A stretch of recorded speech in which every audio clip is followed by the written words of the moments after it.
La date est le 14 novembre 1940. Coventry dort sous un ciel sans lune. À 19h20, le premier Heinkel 111 traverse la côte anglaise son faisceau radio Knickebein, le guidant directement vers le centre de la ville. Au cours des 11 heures suivantes, 49 bombardiers de la Luftwaffe vont larguer 500 tonnes d'explosifs et 30 000 bombes incendiaires.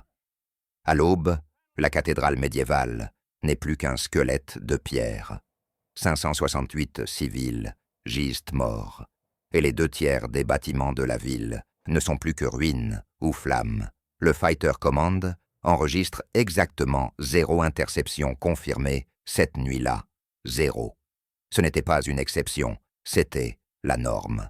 Entre septembre 1940 et mai 1941, le Blitz tua plus de 43 000 civils britanniques et en blessa 139 000 autres. Nuit après nuit, les bombardiers allemands traversaient la Manche, frappèrent leurs cibles et rentrèrent chez eux, tandis que les Spitfires et les Hurricanes de la RAF, les héros célébrés de la bataille d'Angleterre, de jour restaient inutiles au sol. Ces avions étaient conçus pour les combats aériens diurnes, où les yeux du pilote étaient son arme principale. Mais à 15 000 pieds, sous un ciel sans lune, la vision humaine ne valait plus rien. Un bombardier pouvait passer à 200 yards sans être vu. La RAF essaya tout. Elle positionna des chasseurs monomoteurs dans des zones de patrouille le long des routes connues d'approche, espérant un contact visuel chanceux. Taux de réussite, moins de 1%. On tenta les patrouilles œil de chat, où des pilotes réputés pour leur vision nocturne supérieure stationnaient près des projecteurs, attendant que les équipes au sol y éclairent une cible. Lors d'une bonne nuit avec une pleine lune et un ciel dégagé, un pilote expérimenté pouvait peut-être apercevoir un bombardier se découpant sur les nuages. Peut-être. Le lieutenant de vol, Guy Gibson, qui mènerait plus tard le raid des Dambusters, effectua 99 sorties nocturnes au début de 1941 et n'abattit qu'un seul appareil. Les mathématiques étaient impitoyables. Un bombardier Heinkel mesurait environ 17 mètres d'envergure. De nuit, un pilote de chasse ne pouvait le voir au-delà de 120 mètres. Pour explorer un 1000 cubes d'espace aérien, en volant à 400 km/h, un pilote devait balayer 147 milliards de pieds cubes, tandis que le bombardier n'en occupait qu'environ 50 000. C'était comme chercher une aiguille précise dans une meule de foin, de la taille de Westminster, les yeux bandés et en courant. Les contrôleurs au sol essayaient d'aider. Ils suivaient les raids, entrant sur leur station radar Home, et transmettaient par radio des vecteurs aux chasseurs en vol. Ennemi à Angels, 15 cap 270. Le chasseur fonçait vers cette position, mais les opérateurs radar au sol ne pouvaient mettre à jour les positions que toutes les quelques minutes avec une précision fluctuante de 2 miles. Quand le chasseur arrivait, le bombardier avait déjà bougé. Le contrôleur corrigeait la direction. Le chasseur tournait. Le bombardier tournait. Ce jeu mortel de Marco Polo à l'aveugle se poursuivait jusqu'à ce que le chasseur manque de carburant ou que le bombardier atteigne sa cible et s'échappe. Le maréchal en chef de l'air, Hugh Dowding, regardait son pays brûler. Ces chasseurs avaient sauvé la Grande-Bretagne le jour, mais la nuit les rendait impuissants. Les villes industrielles, Birmingham, Liverpool, Manchester, Glasgow, étaient systématiquement détruites. La production de guerre était étranglée. Le moral civil s'effritait. Et la Luftwaffe perdait moins de bombardiers à cause des chasseurs de nuit qu'à cause des accidents d'entraînement. Quelque chose devait changer. La RAF avait besoin d'yeux capables de voir dans l'obscurité. Il fallait du radar dans les airs. Il fallait que cela fonctionne, et il le fallait immédiatement. Le réseau Chain Home était magnifique mais totalement insuffisant. En 1940, la chaîne radar côtière britannique était le système d'alerte précoce le plus sophistiqué du monde. Ses tours d'acier, de 100 mètres, pouvaient détecter des formations de bombardiers ennemis à 190 km, offrant aux Fighter Command de précieuses minutes pour faire décoller les intercepteurs et organiser la défense.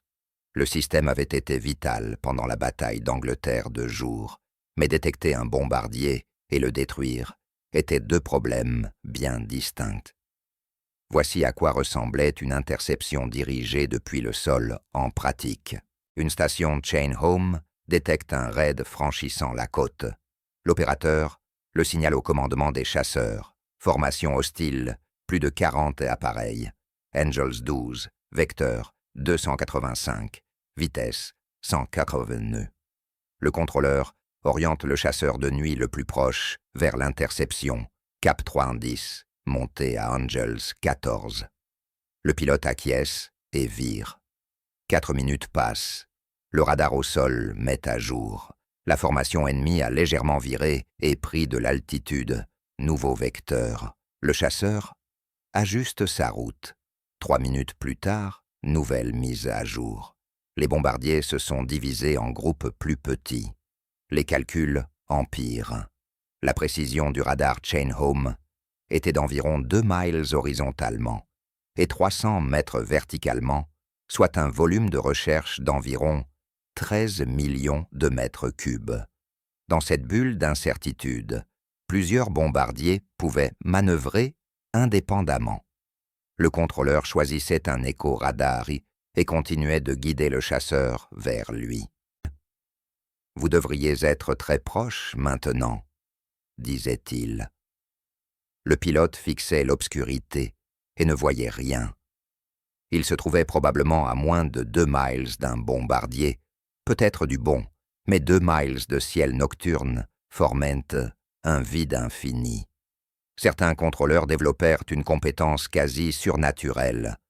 Le contrôleur habituel du chef d'escadron, John Cunningham, l'officier de vol, Jimmy Ronsley, savait lire le tube cathodique comme une diseuse de bonne aventure, lidant le marque de T, anticipant les mouvements des bombardiers et plaçant Cunningham à portée visuelle par pure intuition.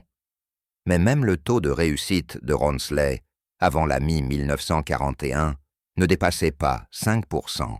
5%. Pour chaque interception réussie, 19 bombardiers s'échappaient. Les problèmes s'aggravaient encore. Le réseau Chain Home avait été conçu pour surveiller la Manche, pas pour suivre les avions déjà au-dessus du territoire britannique. Une fois les bombardiers passés à l'intérieur des terres, la couverture devenait lacunaire. Les faisceaux radars de la chaîne étaient optimisés pour la longue portée, pas pour la précision, et le système était totalement aveugle en dessous de 300 mètres d'altitude. Les bombardiers de la Luftwaffe exploitaient parfois cette faiblesse, en descendant après avoir franchi la côte, disparaissant complètement des radars britanniques, jusqu'à ce qu'ils regagnent de l'altitude au-dessus de leur cible. L'encombrement au sol empirait les choses, les signaux radars se réfléchissaient sur les collines, les bâtiments, ou même les formations météorologiques, créant de faux échos que les contrôleurs devaient filtrer mentalement. Par nuit venteuse et couverte une seule station, Chain Home pouvait afficher jusqu'à 200 avions fantômes. Les opérateurs apprenaient à distinguer les vrais bombardiers du bruit. Mais c'était un travail exténuant qui exigeait une concentration constante. Les erreurs étaient inévitables. Et il y avait le facteur humain. Un contrôleur au sol assis dans un bunker fixait un écran vert vacillant, essayant de se construire une image mentale tridimensionnelle d'une bataille se déroulant à 4500 mètres au-dessus de lui et à 80 km de distance.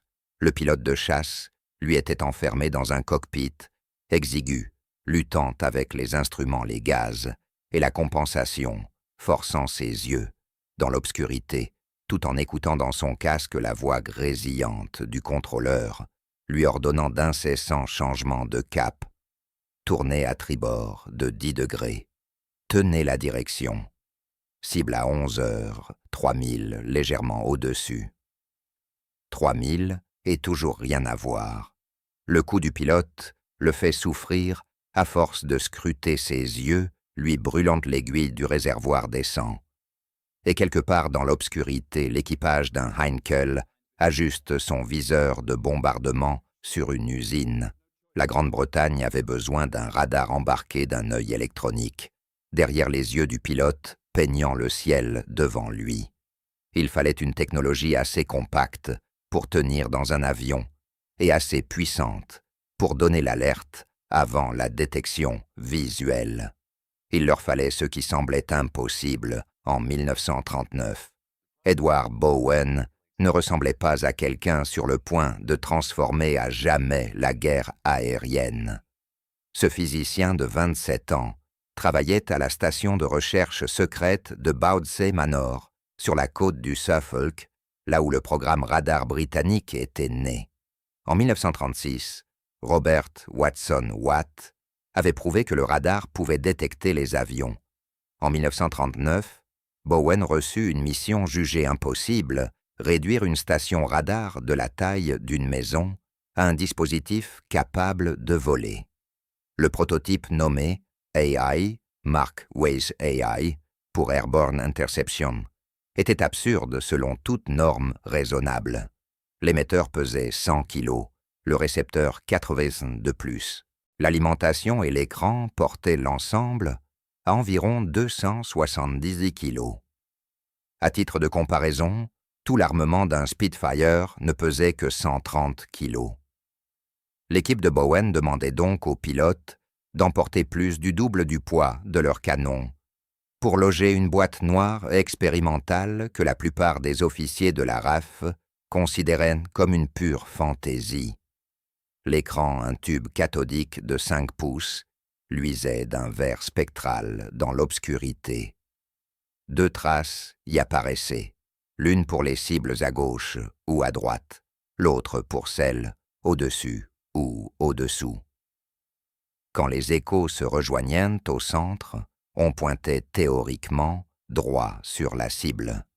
La portée maximale de détection était de 5 km dans des conditions idéales, soit moins de 90 secondes de fermeture à vitesse de combat. La portée minimale était d'environ 120 mètres. Le signal disparaissait juste avant le moment où il fallait voir la cible pour tirer. Cette zone aveugle terrifiait les pilotes. Ils fonçaient vers un bombardier invisible, le voyant s'effacer de l'écran, et priant pour le distinguer avant la collision. La première installation d'essai fut montée sur un Bristol Blenheim en août 1939, quelques jours avant l'invasion de la Pologne. Le lieutenant de vol, George Steinforth, effectua les essais. L'équipement fonctionna à peine. Il détectait d'autres avions, mais le système était capricieux. L'affichage était presque impossible à interpréter en vol, et l'émetteur produisait tellement de chaleur qu'il brûlait la structure interne de l'appareil. Après un vol, les équipes de maintenance constatèrent que le cadre métallique autour de l'émetteur s'était déformé sous le stress thermique. Personne au commandement des chasseurs n'en voulait.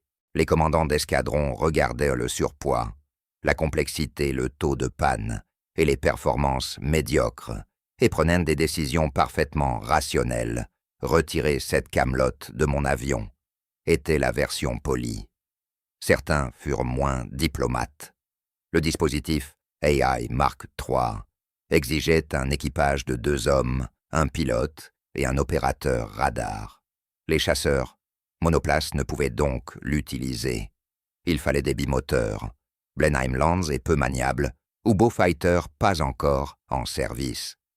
On demandait à des pilotes chevronnés d'abandonner leurs agiles Hurricane pour des bombardiers de nuit, convertis en chasseurs de fortune, bourrés d'électronique expérimentale. Le baptême opérationnel fut désastreux. En décembre 1940, le 25e escadron reçut les premiers Beaufighters équipés de radars AI. La première mission se termina lorsque le radar prit feu. La seconde, par une panne totale. La troisième, l'opérateur ne put interpréter l'écran. La quatrième, une détection réussie à 3 kilomètres. Mais la cible s'échappa avant que le pilote n'établisse le contact visuel. L'escadron effectua 47 sorties, équipé du radar AI, durant décembre et janvier, sans obtenir la moindre victoire confirmée.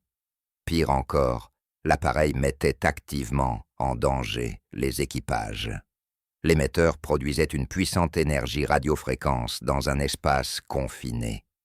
Les opérateurs rapportaient des maux de tête, des nausées et des vertiges après de longues missions, les premiers symptômes de ce que l'on connaît aujourd'hui sous le nom d'exposition aux ondes RF. La lueur de l'écran détruisait la vision nocturne naturelle du pilote, rendant l'acquisition visuelle encore plus difficile, et la complexité du système faisait que la plupart des ensembles étaient hors service à un moment donné. Les mécaniciens formés sur des systèmes aéronautiques classiques peinaient avec ses composants électroniques capricieux. Les lampes à vide tombaient en panne, les connexions se corrodaient, le calibrage dérivait. Les bons jours, la moitié des radars AI de l'escadron fonctionnaient. Les mauvais jours, aucun. Pourtant, Bowen et son équipe persévéraient. Ils savaient que le concept était juste. Il fallait seulement du temps pour le perfectionner. Les plaintes n'étaient pas déraisonnables. Le lieutenant de vol, Charles Widdows, pilote de chasse de nuit, expérimenté du 604e escadron, l'exprima sans détour dans son rapport de février 1941.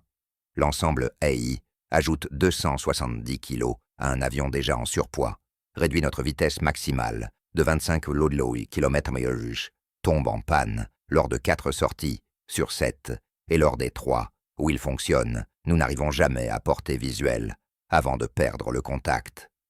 Il conclut en recommandant le retrait de l'équipement et son remplacement par des réservoirs de carburant supplémentaires. Son commandant approuva. La portée maximale de 3 miles n'était pas une spéculation théorique, mais une estimation optimiste. En pratique, la distance de détection variait énormément selon l'altitude, la météo, l'angle de la cible, voire, plaisantaient certains, la position de Mercure. Par nuits humides, la vapeur d'eau absorbait le signal radar. En haute altitude, plus sèche, la portée s'améliorait légèrement. Mais si le bombardier ennemi fuyait, présentant sa queue, une section radar bien plus réduite que ses ailes, la détection chutait parfois à moins de 2 km. Cela laissait 30 secondes tout au plus pour confirmer l'ennemi se placer en position de tir et attaquer avant de dépasser la cible. Le problème de portée minimale était peut-être pire encore. En dessous de 120 mètres, l'écran du radar AI Mark III devenait muet. L'impulsion émise et l'écho renvoyé se superposaient, créant une zone morte. La procédure standard exigeait que l'opérateur guide le pilote jusqu'à 300 mètres de la cible, puis annonce « contact perdu, recherche visuelle ». Le pilote scrutait alors la nuit, espérant apercevoir des flammes d'échappement ou une silhouette. Par nuit sans lune, cela échouait presque toujours. Les pilotes racontèrent l'expérience terrifiante de savoir un bombardier droit devant eux, invisible fonçant vers lui, à une vitesse combinée de 640 km/h. Plusieurs quasi-collisions convainquirent certains équipages que cet appareil était plus dangereux qu'utile. La chaleur demeurait un fléau constant. L'émetteur du Mark III fonctionnait à pleine puissance dans un espace clos. La température du cockpit pouvait atteindre 43 degrés trous, même en altitude, où l'air extérieur frôlait les 20 degrés crollicro.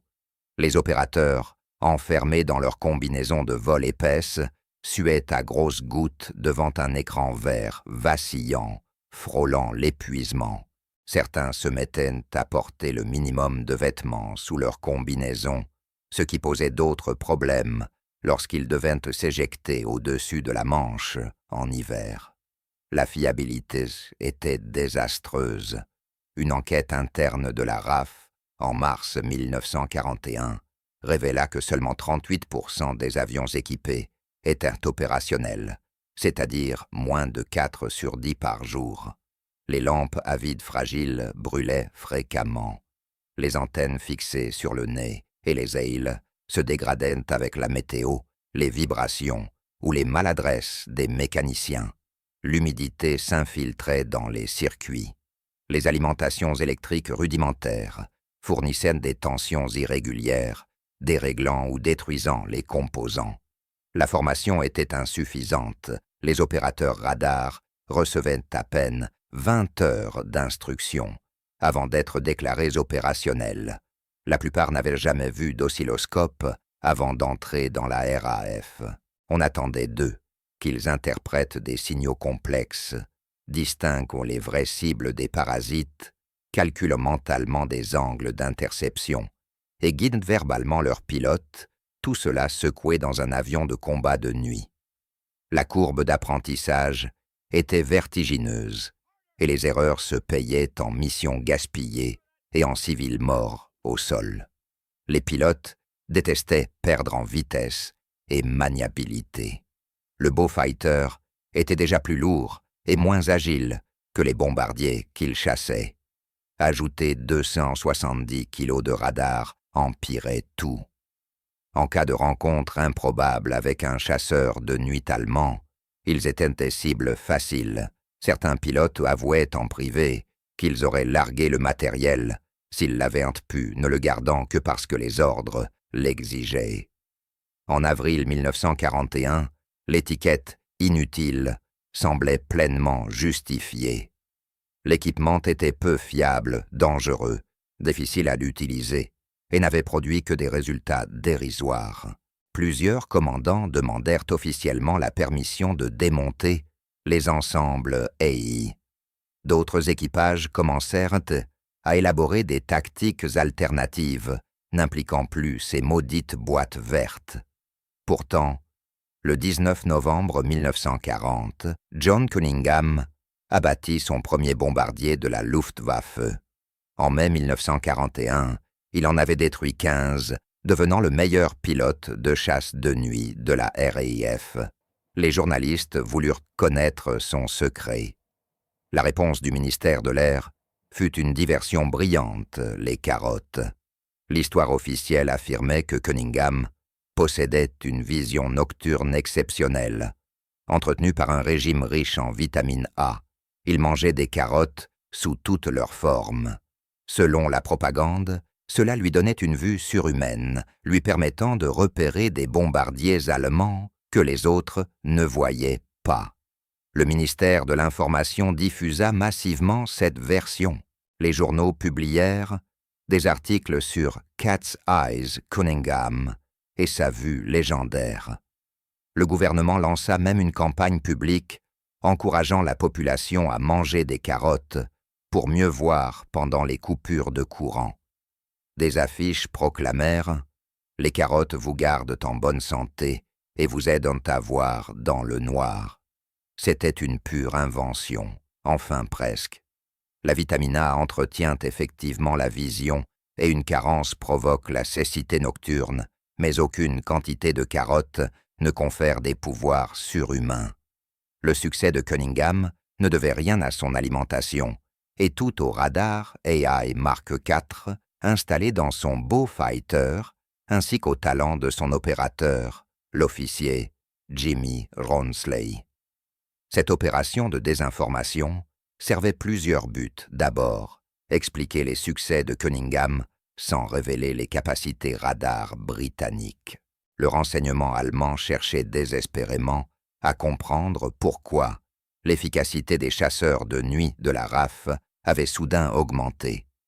En les orientant vers une simple amélioration de la sélection des pilotes et de leur nutrition, on les détournait des explications technologiques. Ensuite, la campagne des carottes avait aussi un effet réel sur la santé publique. Elle encourageait la consommation d'un légume riche en vitamines, cultivé localement, malgré le rationnement. Enfin, elle protégeait les hommes dont la survie dépendait du secret du radar AI, car à la mi-1941, la technologie commençait enfin à fonctionner. Pas de manière constante, ni fiable, mais suffisamment pour que les équipages entraînés remportent des victoires. La différence ne venait pas de l'appareil. C'était toujours le même AI Mark IV capricieux que les escadrons maudissaient 6 mois plus tôt, mais de l'expérience. Des opérateurs comme Ronsley avaient volé des centaines de fois.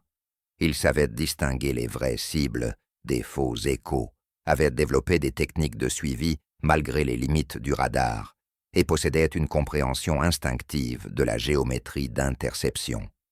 Leurs guidages verbaux devinrent légendaires. Contact à 3 km légèrement à gauche. Virée de 5 degrés sur bâbord, tenez le cap. Distance de 5 km, cible stable. Accéléré d'1 mile, toujours légèrement à gauche. Virée encore de 2 degrés. 1-2 km. La cible monte un peu, montez. 800 mètres droit devant. Vous devriez avoir le visuel d'un instant à l'autre. Et Cunningham regardait, et là, une ombre contre les nuages des flammes d'échappement vacillantes. Le bombardier apparaissait, non par vision surhumaine, mais parce que Ronsley l'avait placé parfaitement. D'autres équipages connurent les mêmes succès. Le lieutenant Mike Constable Maxwell et son opérateur, le sergent Gregory, abattirent 3 bombardiers en une seule nuit, le 10 mai 1941. Le commandant Basil Ambry en détruisit 4 en avril, avec le radar AI Mark IV. Le 604e escadron, le même qui avait recommandé de retirer le système 4 mois plus tôt, détruisit 11 avions allemands, en mai seulement. Le taux de victoire ne montait pas assez pour stopper le Blitz, mais assez pour prouver que le concept fonctionnait. Les Allemands ne comprirent jamais. Leur seul rapport de renseignement de 1941 attribuait les succès britanniques à une meilleure coordination des projecteurs, à un recrutement plus sélectif et oui, à une amélioration nutritionnelle. Un document capturé en juillet 1941 mentionnait spécifiquement la propagande britannique sur les carottes et en concluait qu'elle était sans doute exagérée, mais pouvait refléter un progrès dans la formation des pilotes. Il cherchait dans la mauvaise direction. Cunningham lui jouait le jeu. Quand on lui demandait son secret, il souriait et parlait de son amour pour les carottes. Il décrivait ses techniques pour préserver la vision nocturne, éviter les lumières vives, s'adapter 30 minutes à l'obscurité. Il remerciait ses contrôleurs au sol et son expérience, mais ne mentionna jamais l'écran vert dans son cockpit, ni l'homme derrière lui soufflant distances et caps. Le secret fut gardé, et pendant qu'il l'était, les équipages apprirent et la technologie, lentement, douloureusement, s'améliora. Février 1940, Université de Birmingham. John Randall et Harry Booth travaillaient sur un dispositif qui allait tout changer, le magnétron à cavité. Ce n'était pas une simple amélioration, mais un bond technologique rendant les anciens radars obsolètes.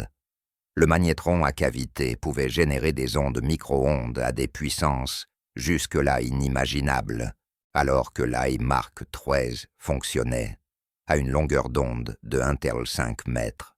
Le nouveau magnétron émettait à 10 cm. La physique rendait cela révolutionnaire, des ondes plus courtes, signifiant une résolution plus fine. Un faisceau radar de 10 mètres pouvait distinguer des objets séparés de quelques mètres, alors que les anciens systèmes à 1,5 mètres ne différenciaient que des cibles distantes de centaines de mètres. Le magnétron était également plus petit, plus léger et plus efficace. Un ensemble radar complet utilisant la technologie du magnétron à cavité pesait 2 fois moins qu'un AI Mark III, tout en offrant 4 fois plus de performance.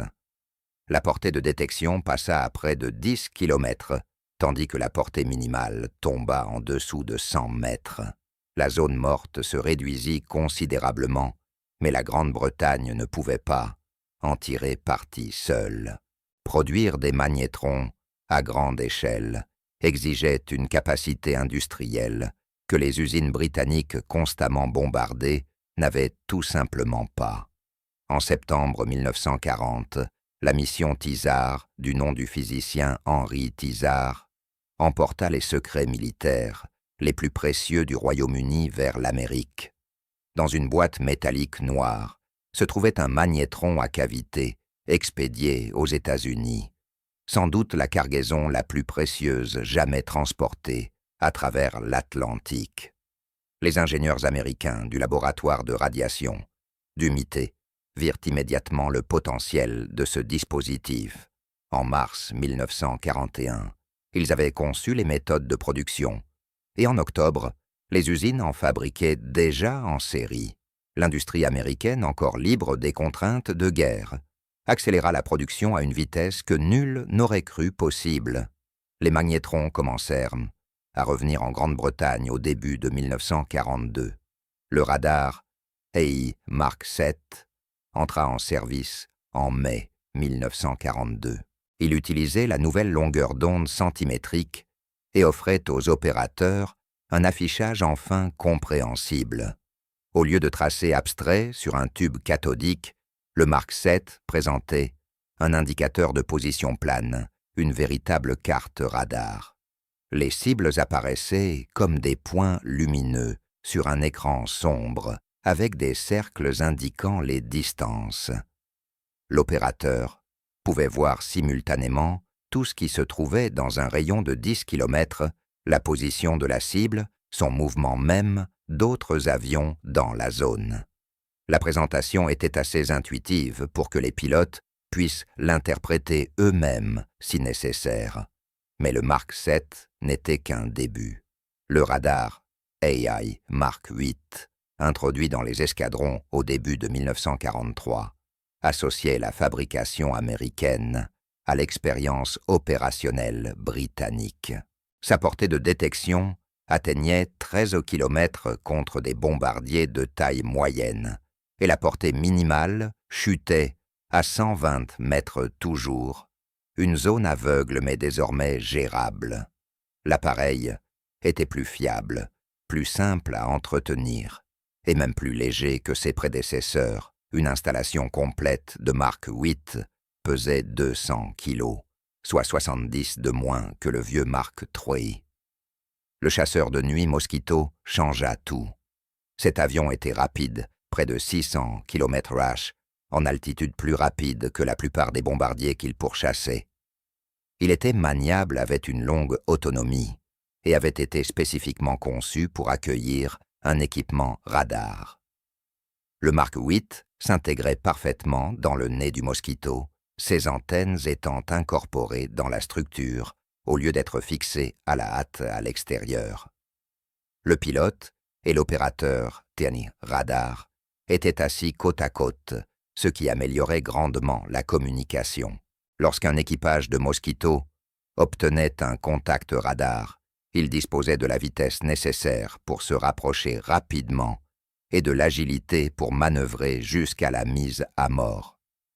Les Américains apportèrent une autre innovation, le SSR 720, leur version du radar britannique, mais enrichie de nouvelles fonctions. Certains escadrons de la SRAF l'adoptèrent fin 1943.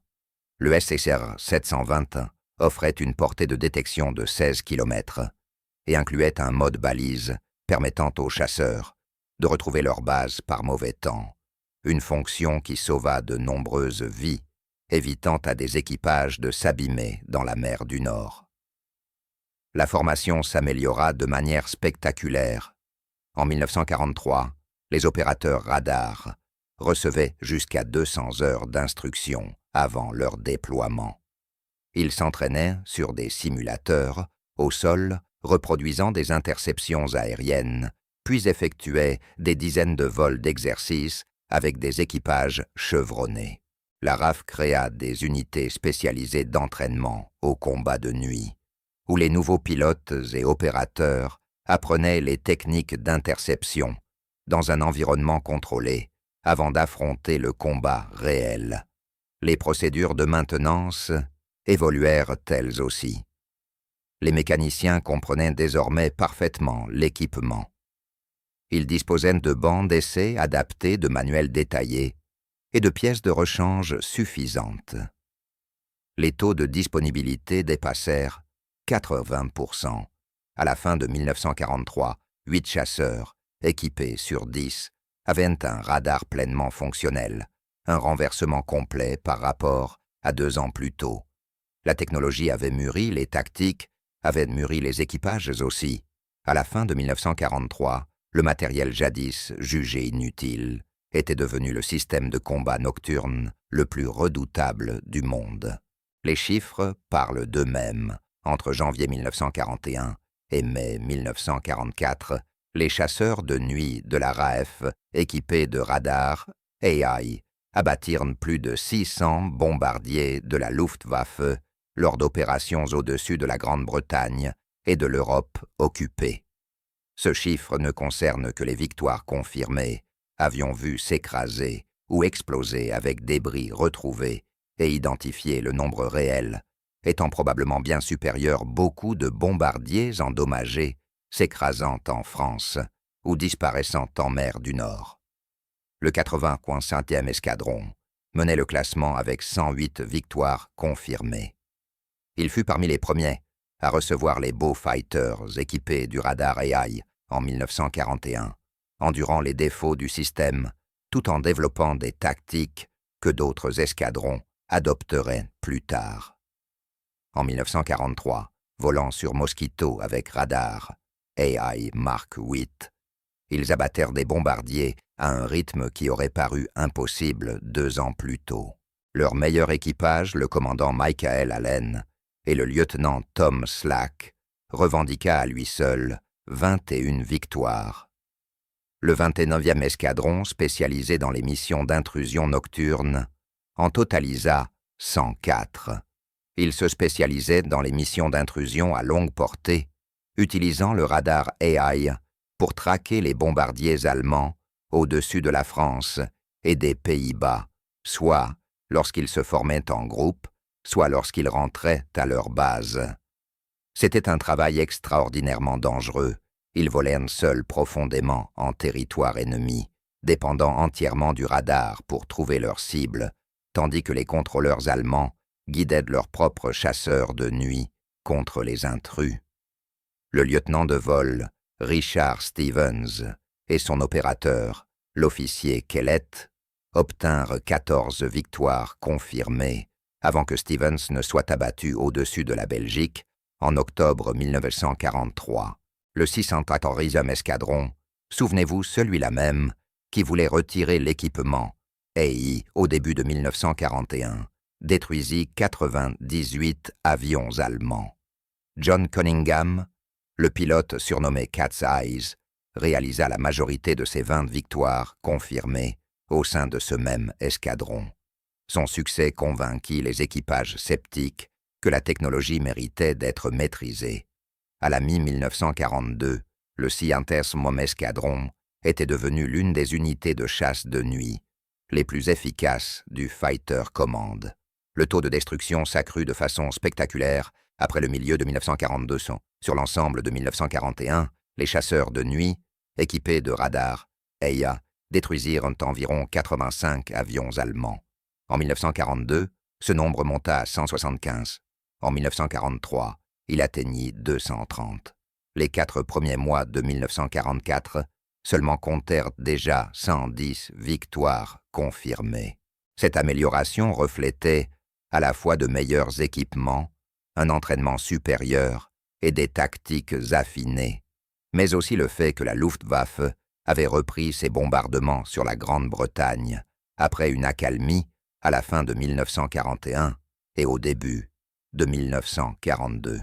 L'opération Steinbock, surnommée par les Allemands le Baby Blitz, dura de janvier à mai 1944. Hitler, furieux des bombardements de la RAF sur les villes allemandes, ordonna de nouvelles attaques contre Londres, La Luftwaffe rassembla environ 500 bombardiers et lança des raids nocturnes. Ils volèrent droit dans une zone de mort. Les chasseurs de nuit britanniques, désormais équipés de radars, AI perfectionnés et servis par des équipages expérimentés, les massacrèrent. Dans la nuit du 20 au 21 février 1944, les bombardiers allemands effectuèrent 127 sorties contre Londres. Les chasseurs de la RAF en abattirent 25, soit un taux de perte proche de 20%. Aucune force aérienne ne pouvait endurer de telles pertes. Les tactiques avaient énormément évolué. Les contrôleurs au sol travaillaient désormais en étroite coordination avec les radars embarqués. Une interception typique en 1944 se déroulait ainsi: le radar terrestre détectait un raid entrant et dirigeait un Mosquito à une quinzaine de kilomètres de celui-ci. Le radar AI du Mosquito repérait plusieurs échos dispersés dans la formation. L'opérateur en sélectionnait un et guidait le pilote. À 3 kilomètres, le pilote voyait souvent les flammes d'échappement. À moins de 2, la silhouette du bombardier se dessinait. Le Mosquito se plaçait à une centaine de mètres au-dessous de la zone aveugle du radar, mais assez près pour identifier la cible visuellement. 4 canons de 20 mm ouvraient le feu. Le bombardier explosait ou plongeait en flammes. Le Mosquito virait aussitôt vers la prochaine cible déjà visible sur l'écran radar. Lors de nuits exceptionnelles, un seul équipage pouvait abattre 3 ou 4 bombardiers en une seule mission. L'impact psychologique sur les équipages allemands fut dévastateur. Ils se s'étaient habitués à ce que les chasseurs de nuit britanniques soient liards et inefficaces. Soudain, à la fin 1942 et en 1943, des bombardiers explosaient sans avertissement, sans projecteur, sans signal, juste une brusque rafale de canon surgit des ténèbres. Les équipages commencèrent à refuser les missions. Le moral s'effondra. Des unités signalèrent des appareils portés disparus pour des causes inconnues, presque certainement abattus par des chasseurs AI, mais jamais aperçus. En mai 1944, la Luftwaffe avait de fait abandonné la maîtrise du ciel nocturne britannique. L'opération Steinbock se termina avec des pertes allemandes dépassant 50% des appareils engagés, si l'on inclut les pertes au combat et les accidents dus au décollage et atterrissage précipité, pour réduire le temps d'exposition. Ce radar, autrefois jugé inutile, avait accompli ce qui semblait impossible en 1940, rendre la nuit aussi dangereuse pour les bombardiers que le plein jour. Les conséquences stratégiques dépassèrent largement les seuls chiffres de victoire. En 1940 et au début de 1941, les bombardiers allemands opéraient presque impunément, la nuit contraignant la Grande-Bretagne à suspendre la production industrielle dès que retentissaient les sirènes d'alerte. Les ouvriers fuyaient vers les abris, les chaînes de montage s'arrêtaient, les dockers abandonnaient les navires. Le coût économique était colossal, non seulement par la destruction, mais par la perte de productivité. Un seul raid suffisait à paralyser une région industrielle pendant 8 à 12 heures. En 1943, la situation s'était inversée. Les commandants de la Luftwaffe savaient que chaque mission sur la Grande-Bretagne se paierait de pertes irréparables. L'Allemagne combattait désormais sur plusieurs fronts. L'Est dévorait hommes et matériel à un rythme effroyable. La Méditerranée exigeait des ressources, et la Wehrmacht se préparait à l'inévitable invasion alliée de la France. La Luftwaffe ne pouvait plus gaspiller des équipages expérimentés dans des opérations aux effets minimes et aux pertes maximales. Les chasseurs de nuit britanniques, équipés de radars AI, avaient effectivement supprimé la capacité de l'Allemagne à mener une campagne de bombardement stratégique contre le Royaume-Uni. Cela libéra entièrement la production britannique. Les usines purent tourner en continu jour et nuit. Les ports restèrent ouverts, 24 heures sur 24.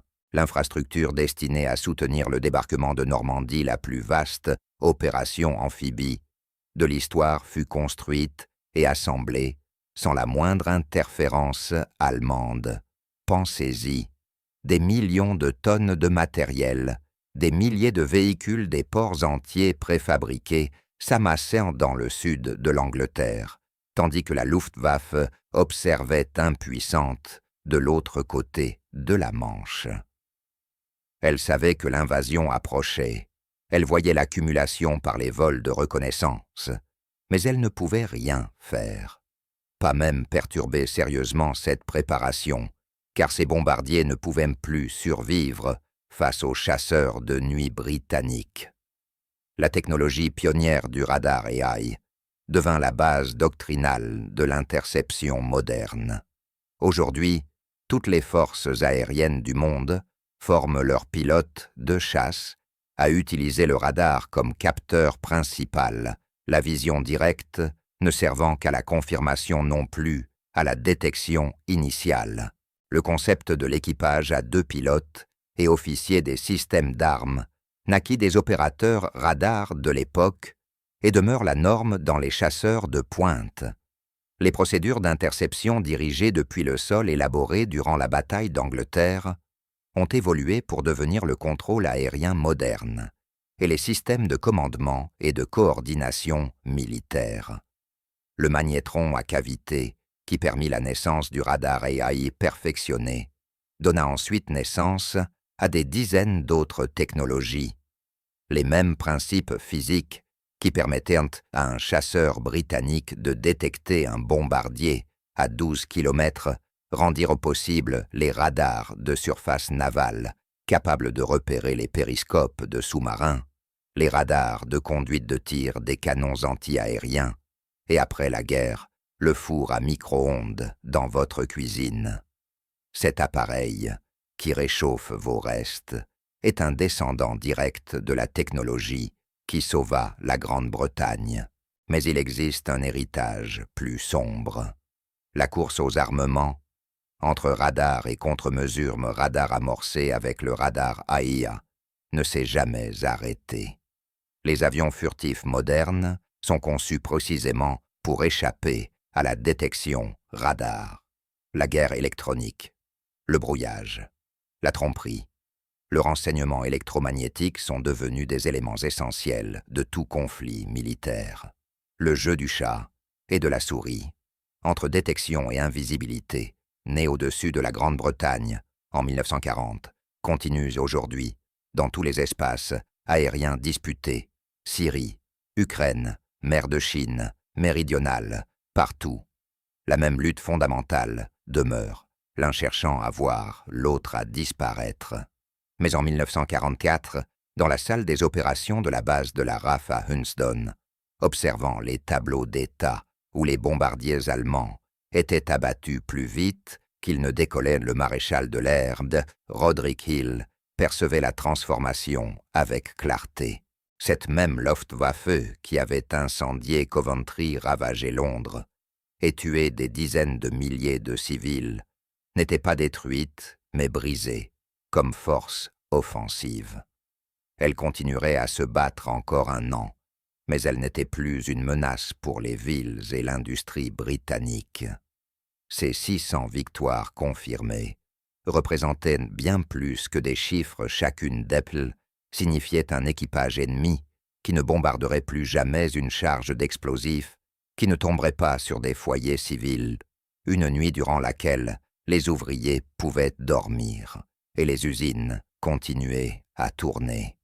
Le radar, AI, que les commandants d'escadron voulaient jeter en 1941, était devenu l'arme qui remporta la bataille nocturne. Cela n'avait pas été facile, cela n'avait pas été rapide. Des équipages étaient morts en apprenant à utiliser un matériel constamment défaillant.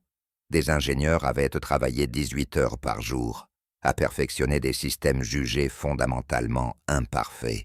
Des opérateurs radars avaient effectué des centaines de sorties, fixant des écrans verts vacillants, tandis que leurs avions étaient secoués par les éclats et les intempéries. Mais ils avaient persévéré.